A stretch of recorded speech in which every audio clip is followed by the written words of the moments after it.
Hello, Paul Torrance, NASA Leadership Lessons Learned, number 4, Space Shuttle Challenger Disaster, General Conclusion.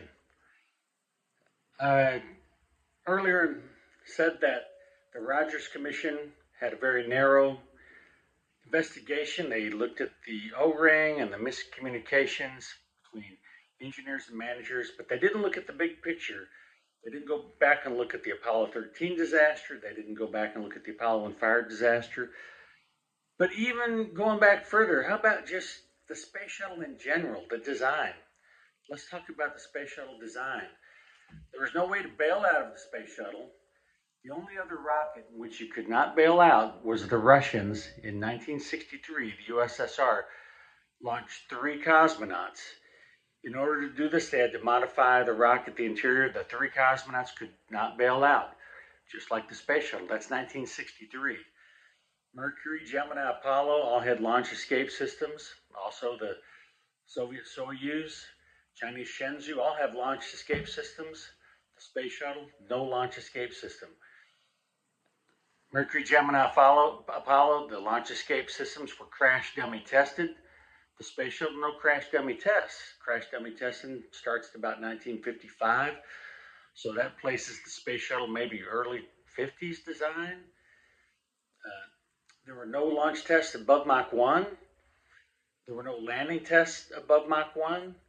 The Mach-up Enterprise was dropped from a 747 below Mach 1. All these other rockets, the first man in space, Yuri Gagarin, his rocket was launched above Mach 1, several tests before humans were put in. The space shuttle, no tests before humans were put in. The space shuttle was stated to have a reliability of 4 nines. That's just not possible. Most of your rockets are symmetric, but the space shuttle is very unsymmetric. You've got off to the side, your space shuttle, all these rockets are symmetric. A big weight to the side, the most complex rocket ever, and there's 3 rockets, not just one.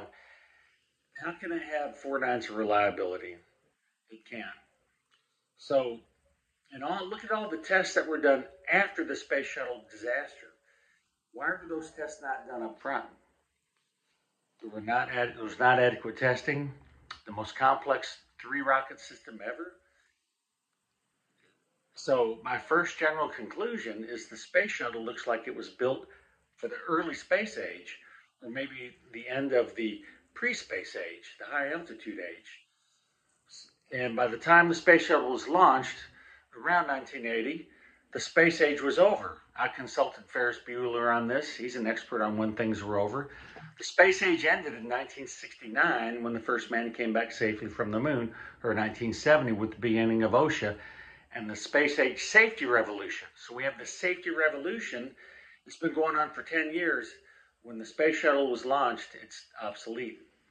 So a general conclusion of mine is that one of the root causes of the Space Shuttle Challenger disaster was that the space shuttle was obsolete before the first launch, STS-1. The space shuttle should have never been launched at all. I hope you're enjoying NASA Leadership Lessons Learned. This is Paul Torrance.